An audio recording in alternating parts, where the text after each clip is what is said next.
Last time, on Gaming Through the Ages, I played Adventure on the Atari 2600, which was the first well-known action-adventure and console fantasy game that introduced many new game concepts like Fog of War and shattered several video game conventions such as scoring and time limits.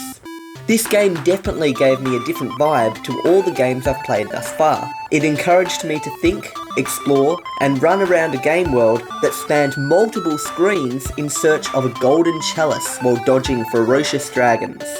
We also got to see the first animated sprite in this series so far, the Flapping Bat. What adventure will we have next? Keep watching to find out.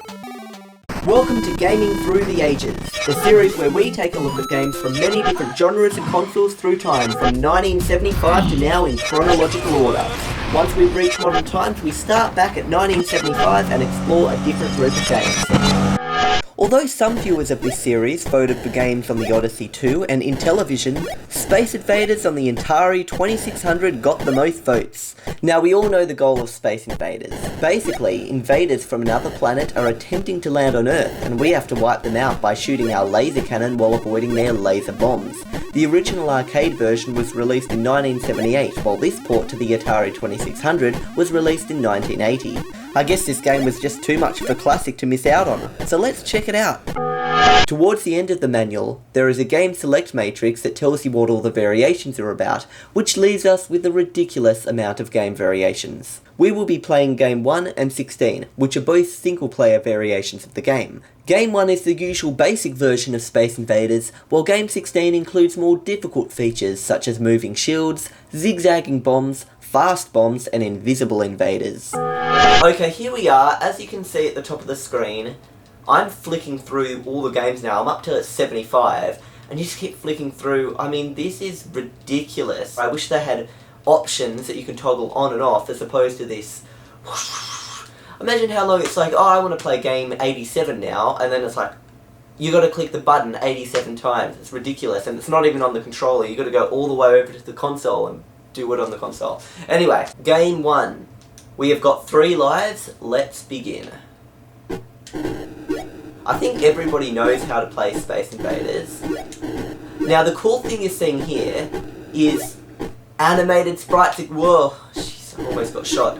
Animated sprites once again. So, we saw animated sprites back in the adventure game, because the bat had an animated sprite. Now, when I say animated sprite, I don't just mean the sprite moves around the screen. A sprite that simply moves around the screen is not an animated sprite. Animated is when the actual pixels within the sprite change. You know what I mean? Oh, nuts. This is actually getting scary. Far out, they're getting fast. I just don't want to, dive it. The thing about these animated sprites, as you can see, if you stare at them, they go between 2 states. It's like if you look at the top ones, oh crud. Run! That was so hard. Now the Space Invaders start again. I can't die that fast. The Space Invaders start again, except now they start off at a closer range. So let's see if we can try to kill them all 3 times, and then we'll start game 16. But as you can see, oh wait, I can just shoot through the shield. Then they can't get me. Oh crud, my shield's gone. Okay, I can't do that anymore. There goes that strategy.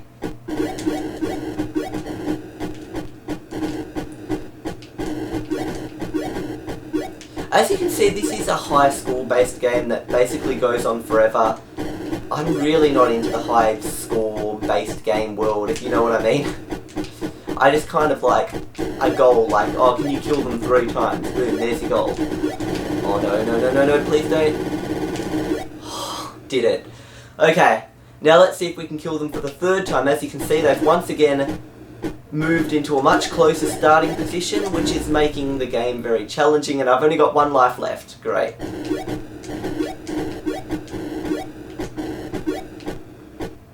You know, this actually reminds me a little bit of Night Driver in a sense that it's very hard to talk while you play this game.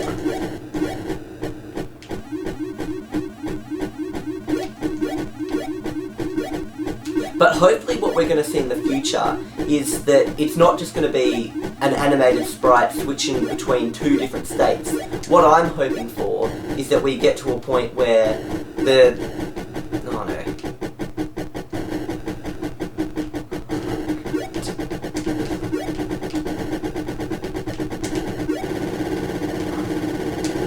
Oh no. Yes! Okay, there we go. I'm not going to go on to the fourth one there, but there we go. That was basically game 1 in Space Invaders, but now I can actually think as I talk to you guys. As you see on the screen, you can actually see them, like, look at the bottom ones, for example. They just put their legs that way, then that way, then that way. The little bugs at the top put their little ears, I'm calling them bugs, they're aliens though. The little aliens at the top just do their, like, things side to side. It's an animated sprite, but it's only got 2 states in the animation. In the future, we'll eventually see more states, like, for example, a walking animation. Instead of just the legs doing this, you might have a middle leg that it kind of switches between, and a middle position that you switch between. So, I'm just going to go on to game 16 now, because you guys are going to laugh at what I'm saying. So now, everything is a bunch harder because I can only see the Space Invaders some of the time. And the shields are moving, and their bullets are moving faster and going side to side, making everything more tricky and unpredictable, and the shooting through the shields doesn't seem to work as well. Oh my gosh! I can't kill them all! I'm not even going to be able to kill them all once. No! I've only got 1 life left.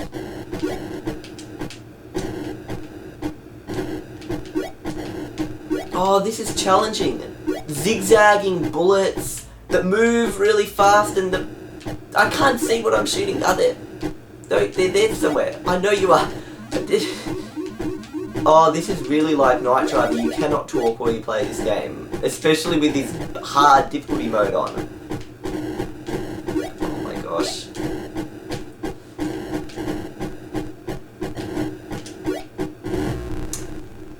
Oh, wait. Oh no, I thought I had an extra life there, but no, that is it. So unfortunately, game 16 is just way too hard for me. I couldn't even kill all the, how many Space Invaders? I think there's 32. I couldn't even kill all the Space Invaders just once, let alone 3 times in a row, and have them get closer each time. After experiencing the game Adventure from 1979, this feels like a step back. It's like back to the basics, doing one simple task and you're just shooting again and again, and it repeats and it repeats, and it's not a world to explore, it's just you're on this same basic screen. It just seems like a step backwards. Then your goal is just to get a high score and that's it. So overall, although this game was popular back in the day, and I'll admit it was a bit exciting, once you kill all the invaders maybe 3 times, I'm over the game. The fact that I'm not trying to compete for a high score with somebody else makes it a little less exciting. I guess maybe I'd be motivated to play again. But overall, if I just bought this console and this game and I was by myself, I had no one to verse, I don't think it would be that fun. I'd have 3 goes of it, then I'd be like, yep. I wouldn't be motivated, yep, to beat my high score, because it's nothing new, it's just a game that repeats and repeats. How long can you last, really, as opposed to what adventures lie ahead? So I've got to admit, Space Invaders is fun for the first few minutes, but I'm not tempted to play it any more than that. So, where to next from here? The year in the next episode will be 1981, so we are nearing the release of the first 3rd generation video game consoles. That doesn't mean the 2nd generation doesn't have any new consoles to offer, however. 1981 introduced a new 2nd generation console in Japan only, known as the Cassette Vision. This console was quite unique, as it had its controllers integrated into the body of the design itself. Overall though, finding accurate, working emulators for this console is quite difficult due to its lack of popularity, so we will have to pass on this one unfortunately, but we may eventually check out its successor, the Super Cassette Vision in 1984.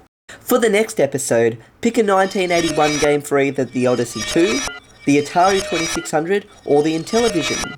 This will be your last chance to pick a game for those consoles, as 1982 introduces many new 2nd generation consoles that we will be checking out after the next episode. See you guys next time on Gaming Through the Ages.